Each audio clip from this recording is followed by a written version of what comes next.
Xitoyning Uyg'urlarga qilayotgan ziyonkashligi uzluksiz davomlashayotgan bo'lsa-mu, dunyo yana sukutini davomlashtirmoqda.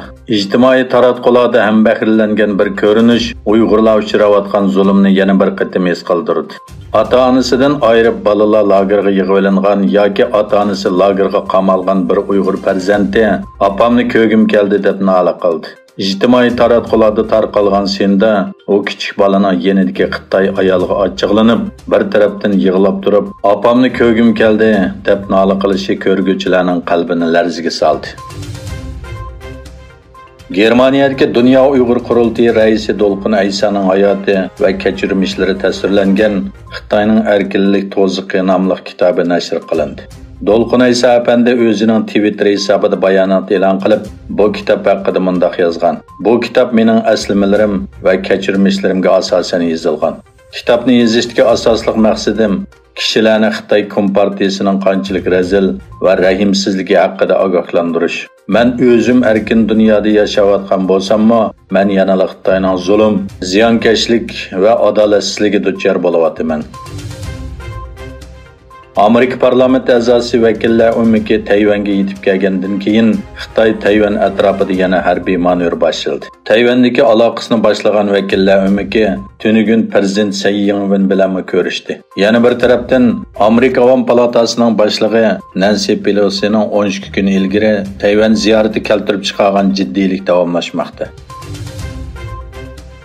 Ukraina bilan Rossiya Yevropadagi eng chong yadro elektr stansiyasi Zaporojye yadro elektr stansiyasiga necha kun davomlashgan zambirak hujumida davomli bir-birini ayblamamoqda. Shuning bilan birga Yevropa ittifoqi va Turkiyani o'z ichiga olgan 42 davlat Rossiyani Zaporojye yadro elektr stansiyasidan va Ukrainaning har qaysi joylaridan askarlarini chekintirishga chaqirdi. Yevropa ittifoqi va 42 davlatning birlashma bayonoti Yevropa ittifoqining Vinadagi Yevropa bexatarlik va hamkorlik tashkilotiga doimiy vakillar umiki tor betida e'lon qilindi. O'rta Osiyo va Yevropa ittifoqining 18-navbatlik tashqi ishlar ministrligi uchrashishi noyabrda O'zbekistonning tarixiy shahri Samarqandda o'tkazildi. O'zbekiston tashqi ishlar ministrligining bayonotiga qaraganda, Tashqi ishlar ministrligining Yevropa ishlari bosh direktori Oybek Shavodinov Yevropa ittifoqining O'zbekistondagi muavin vakili Mendagas Kachiravaskas bilan ko'rishib, taraflarning hamkorlik masalasini muzokara qilgan.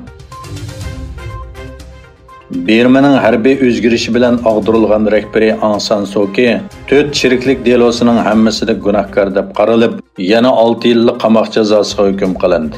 76 yoshlik Suu Kyi hozirga qadar qonunsiz holda simsiz aloqalash uskunlarini akirish va saqlash, ommaviy ma'lumotchilikka qudratqullik qilish va Xitoy virusi cheklamasiga xiloflik qilish jinoyatlari bilan ayblanib, 6 yillik qamoq jazosiga hukm qilingan. Birma harbiy sud mahkamasi bergan 6 yillik oxirgi jazo bilan Suu Kyi jami 17 yillik qamoq jazosiga hukm qilingan bo'ldi.